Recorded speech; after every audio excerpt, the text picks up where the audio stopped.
সারাদিন কর্মব্যস্ত জীবনে মহিলাদের সারাদিন ঘর সংসারের কাজ ছাড়াও কিন্তু থাকে নানান রকমের কাজকর্ম। সমস্ত কাজ আমাদের একার হাতে গুছিয়ে করতে হয়। গুছিয়ে কাজ করতে গেলে জানতে হবে বেশ কিছু ছোট, ছোট টিপস ফলো করে সারাদিনের কাজগুলোকে সুন্দর মতো গুছিয়ে নিতে পারলেই কিন্তু সময়, শ্রম, মাসিক খরচও কমিয়ে নিতে পারবো। আর আজকে সেই রকমই বেশ কিছু জানা অজানা টিপস তোমাদের সাথে শেয়ার করব, যেগুলো দেখলে আমাদের প্রত্যেক গৃহিণীর কোনো না কোনো উপকারে আসবে। চলো তাহলে বেশি কথা না বাড়িয়ে আজকের ভিডিওটা শুরু করা যাক। গ্যাস জ্বালানোর জন্য আমরা কিন্তু প্রত্যেকেই রান্নাঘরে এই ধরনের লাইটার ব্যবহার করি, কিন্তু বেশ কিছুদিন হয়ে গেলে লাইটারগুলো জ্বলতে চায় না। তো দেখো এখানে কিন্তু লাইটারটা দিয়ে অনেকটা সময় আমি গ্যাসটা জ্বালানোর চেষ্টা করছি, কিন্তু কোনোভাবেই কিন্তু লাইটারটা দিয়ে গ্যাস জ্বালাতে পারছি না, অথচ অনেকটা গ্যাস কিন্তু শেষ হয়ে যাচ্ছে। তো এই রকম সমস্যায় কিন্তু আমাদের মাঝে মধ্যেই পড়তে হয়। এর জন্য আমরা এমার্জেন্সি পারপাস কিন্তু বেশ কিছু দেশলাই রান্নাঘরে এনে রাখি, কিন্তু এই লাইটারটার মধ্যে প্রচুর পরিমাণে ময়লা থাকায় কিন্তু এই লাইটারটা জ্বলতে চাচ্ছে না। স্বাভাবিক ব্যাপার, রান্নাঘরে থাকলে তেল ছিটে ময়লা কিন্তু এই লাইটারের ছিদ্রর মধ্যে হয়ে থাকে, তার ফলে কিন্তু ভালো লাইটারও বেশ কিছুদিন বাদেই কিন্তু নষ্ট হয়ে যায়। তো এই রকম সমস্যায় বারবারই আমাদের পড়তে হয়, আর যতবার নষ্ট হবে ততবারই কিন্তু আমাদের পক্ষে কেনা সম্ভব হয় না। তো এখানে আমি নিয়েছি একটা ইয়ারবাডস নিয়ে যদি এইভাবে লাইটারের ভেতরের সমস্ত ময়লাগুলোকে আমরা পরিষ্কার করে ফেলতে পারি, হয়তো বা পুরো পরিষ্কার হবে না, তাছাড়াও যদি যেইটুকু পারবো আমরা পরিষ্কার যদি ময়লাগুলোকে করে ফেলতে পারি, তেল ছিটে ভাবটাকে একটু হলেও পরিষ্কার করে ফেলতে পারি, তাহলে কিন্তু লাইটারটা আবার জ্বলতে শুরু করবে। তো দেখতে পাচ্ছ অনেকটা পরিমাণ ময়লা কিন্তু তেল ছিটে এর মধ্যে থেকে আমি বের করেছি। হয়তো বা পুরো পরিষ্কার হলো না, তাহলেও কিন্তু অনেকটাই তেল ছিটে ময়লা পরিষ্কার করা সম্ভব হয়ে যায়। তো এইভাবে যদি আমরা লাইটারের ভেতরে তেল ছিটেগুলোকে একটু হলেও পরিষ্কার করে ফেলতে পারি, তাহলে লাইটারটা কিন্তু আবারও ঠিক হয়ে যাবে। তো দেখতে পাচ্ছ লাইটারটা পরিষ্কার করার পর কিন্তু আমি আবার গ্যাসটাকে জ্বালাতে পেরেছি। আর যদি কখনো দেখা যায় যে ময়লা নেই অথচ লাইটার জ্বলছে না, তাহলে বুঝতে হবে লাইটারের মধ্যে বেশ কিছুটা জল ঢুকে গেছে, যার জন্য এরকমভাবে জ্বলছে না। তো গ্যাসটা যখন আমরা রান্না করব, তখন রান্না করার শেষে কিন্তু অনেকটা সময়ের জন্য গ্যাসটা গরম থাকে। তো গরম অবস্থায় এইভাবে যদি আমরা লাইটারটাকে গ্যাসের উপর বেশ কিছুটা সময় রেখে দিতে পারি, তাতে কিন্তু ভেতরের জলটা ড্রাই হয়ে যাবে আর লাইটারটা কিন্তু আবার জ্বলতে শুরু করবে। তো এইভাবে যদি ঘরেই আমরা সমস্ত কাজকে সহজ করে নিই, তাহলে কিন্তু আমাদেরই অনেকটাই সুবিধা হবে।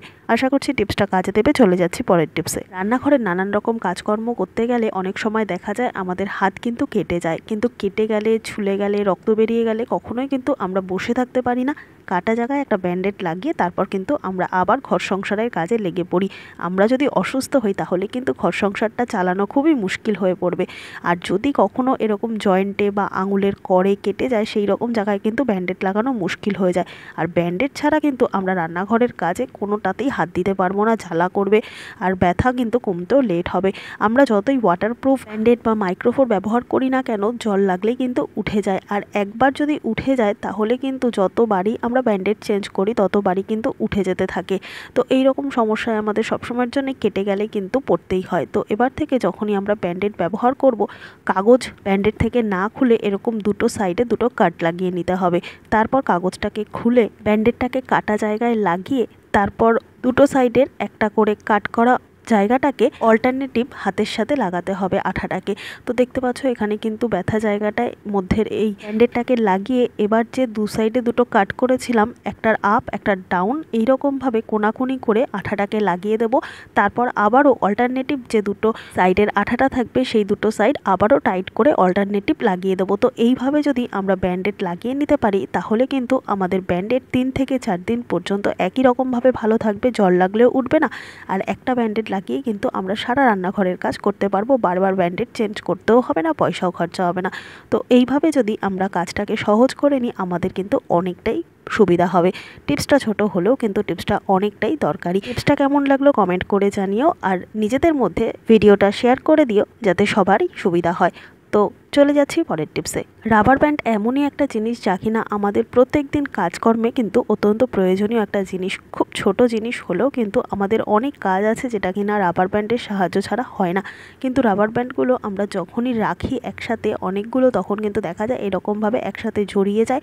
আবার বেশ কিছুদিন হয়ে গেলে কিন্তু রাবার ব্যান্ডের মধ্যে একটা চিটচিটে ভাব চলে আসে, অনেক গরমে কিন্তু রাবারগুলো গলে যায়। তো এরকম নানান সমস্যা কিন্তু রাবার ব্যান্ড স্টোর করে রাখলেই হতে থাকে। তো আমরা একটা কৌটোর মধ্যে যখন রাবার ব্যান্ডগুলোকে স্টোর করে রাখবো, তখন যদি একটা ছোট্ট কাজ আমরা করে নিতে পারি, তাহলে বছরের পর বছর আমরা রাবার ব্যান্ড স্টোর করে রাখলেও কিন্তু কোনো রকমভাবে রাবার ব্যান্ড নষ্ট হবে না। জন্য এখানে নিয়ে নিয়েছি নারকেল তেল। আমাদের প্রত্যেকের ঘরে যে কোনো কোম্পানির কিন্তু নারকেল তেল থেকেই থাকে। তো 2-1 ফোঁটা নারকেল তেল যদি এইভাবে রাবার ব্যান্ডের কৌটোর মধ্যে রেখে দিয়ে রাবার ব্যান্ডের মধ্যে ভালো মতো মিশিয়ে রাখতে পারি, তারপর টাইট করে ঢাকনা আটকে আমরা রেখে দিই, তাহলে কিন্তু বছরের পর বছর এই রাবার ব্যান্ডগুলো ভালো থাকবে, কোনো রকম চিটচিটে ভাব হবে না, একটার সাথে একটা জড়িয়েও যাবে না, আর খুব সুন্দর মতো কিন্তু এগুলোকে আমরা স্টোর করেও রাখতে পারবো। টিপসটা কেমন লাগলো কমেন্ট করে জানিয়েও। চলে যাচ্ছি পরে। ভালো কোনো জামা কাপড় আমরা কিন্তু প্রত্যেকদিন ব্যবহার করি না, আর তার ফলে ভালো মতো ভাঁজ করে রাখার জন্য কিন্তু আমরা আয়রনটা ব্যবহার করি। কিন্তু অনেক সময় দেখা যায় যে হঠাৎ করে লোডশেডিং হয়ে যায়, আমাদের আগে থেকে জামা কাপড় আয়রন করা থাকে না, হঠাৎ করে কোথাও বেরোতে হবে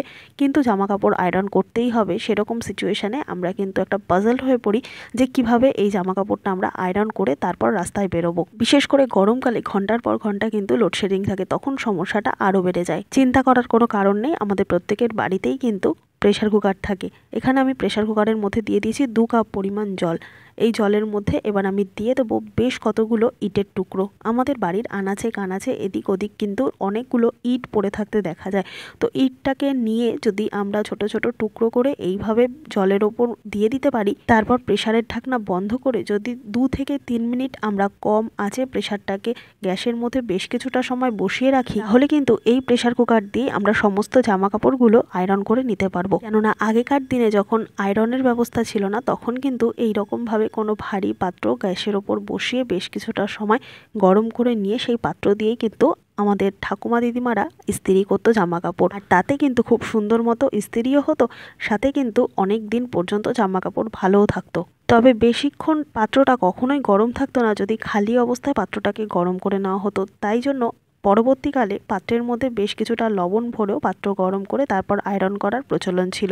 লবণের পরিবর্তে ভারী কোনো শক্ত পাথর, ইটের টুকরো, স্টোন চিপ এই ধরনের কোনো জিনিস যদি আমরা প্রেসার কুকারের মধ্যে বসিয়ে তারপর আমরা প্রেসার কুকারটাকে গরম করে সেই পাত্র দিয়ে জামা কাপড় আয়রন করতে পারি, সেক্ষেত্রেও কিন্তু পাত্রটা অনেকক্ষণ পর্যন্ত গরম থাকবে আর খুব সুন্দর মতো কিন্তু ইস্ত্রি করাও সম্ভব হবে। দেখতে পাচ্ছ কুচকানো একটা জামা কিন্তু কত সুন্দর মতো আয়রন করা সম্ভব হলো, যার জন্য প্রয়োজন হলো না কোনো রকম ইলেকট্রিক বিল। আর এইভাবে যদি বেশ কিছুটা ইলেকট্রিক বিল আমরা বাঁচাতে পারি, তাহলে কিন্তু আমাদের জন্য অনেকটাই সুবিধা হবে।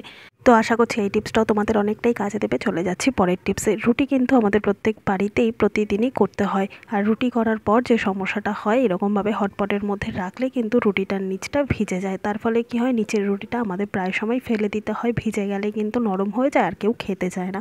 আর এরকম সমস্যার মধ্যে আমাদের মাঝে মধ্যেই পড়তে হয়।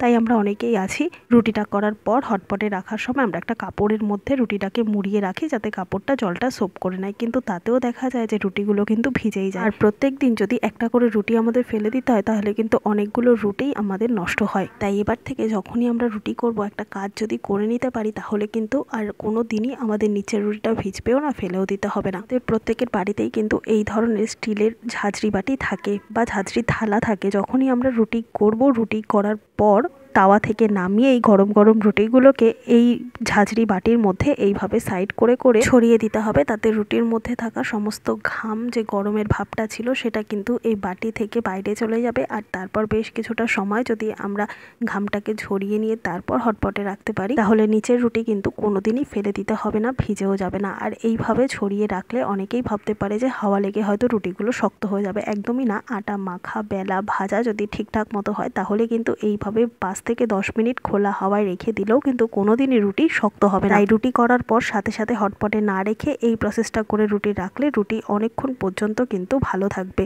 তো দেখো এখানে এইভাবে রুটি রাখার পরেও কিন্তু অনেক সময় পর্যন্ত রুটিটা নরম রয়েছে। টিপসটা ভালো লাগলে লাইক করতে ভুলো না। দেখে নাও পরের টিপস। বন্ধুরা, আমাদের বাড়িতে যে সুইচ বোর্ড রয়েছে, অনেক সময় খেয়াল করে দেখবে, আমরা যদি ঘরে না থাকি, ঘরে যদি ছোট বাচ্চা থাকে, ঘরে কেউ না থাকলে বাচ্চাদেরকে আমরা বলি যে লাইট ফ্যান যেগুলো চলছে সেগুলোকে অফ করে দেওয়ার জন্য। কিন্তু এতটাই ছোট বাচ্চা, তারা কিন্তু ঠিকঠাক বোঝে না যে কোনটা লাইটের সুইচ বা কোনটা পাখার সুইচ। সেই কারণে কি হয়, সঠিক সুইচগুলো তো বন্ধ করতে পারলোই না, উপরন্তু যে কটা বন্ধ করার দরকার ছিল লাইট ফ্যান, সেগুলো চলতেই থাকলো। তো এইরকম ভাবে কিন্তু আমাদের বেশ অনেকটাই বিদ্যুৎ বিল বেশি আসে, মানে বিদ্যুতের কিন্তু অপচয় হয়। তো কিভাবে আমরা সুইচ বোর্ডটাকে এমন কোন ভাবে আমরা লিখে রাখবো বা কিভাবে আমরা চিহ্নিত করে রাখবো যাতে খুব সহজে বাচ্চা থেকে বড় কারোরই অসুবিধা না হয় লাইট বা ফ্যানের সুইচটা অফ করে দেওয়ার জন্য যেগুলো এক্সট্রা চলবে। তো তার জন্য কি করতে হবে, এখানে নিয়ে নিয়েছি নেল পালিশ। নেল পালিশের সাহায্যে যদি তোমরা সুইচ বোর্ড গুলোর মধ্যে প্রত্যেকটা আলাদা, আলাদা সুইচের নামগুলো লিখে রাখতে পারো, সেক্ষেত্রে বাড়িতে অচেনা মানুষ আসলেও তাদের যেরকম অসুবিধা হবে না, ছোট থেকে বড়রই কারোরই অসুবিধা হওয়ার কথা না যে কোনটা লাইটের সুইচ, কোনটা ফ্যানের সুইচ। প্রত্যেকটা ইন্ডিভিজুয়াল সুইচের মধ্যে এফ এ ফ্যান, এল এ লাইট এরকমভাবে যদি হালকা করে একটা চিহ্নিত করে রাখতে পারো, আইডেন্টি করতে পারো, তাহলে কিন্তু দেখা যাবে যে কোনো রকমভাবেই আর এক্সট্রা করে বিদ্যুতের বিল অপচয় হবে না। তো এইভাবে কিন্তু আমরা বেশ খানিকটা সাশ্রয় করে রাখতে পারবো। বাচ্চাদের যদি বলি যে ফ্যানটা অফ করে দাও বা লাইটটা অফ করে দাও, তারা কিন্তু অনায়াসেই এফ আর এল এগুলো দেখেই কিন্তু বুঝতে পারবে। তো আশা করছি আজকের সমস্ত টিপস তোমাদের কাজে দেবে। ভালো লেগে থাকলে লাইক, কমেন্ট, শেয়ার করে পাশে থাকবে। আমার এই ভিডিওটা তোমরা কে কোথা থেকে দেখছো কমেন্ট করে জানাতে ভুলবে না। দেখা হবে আবার অন্য কোনো ভিডিওর সঙ্গে। ধন্যবাদ।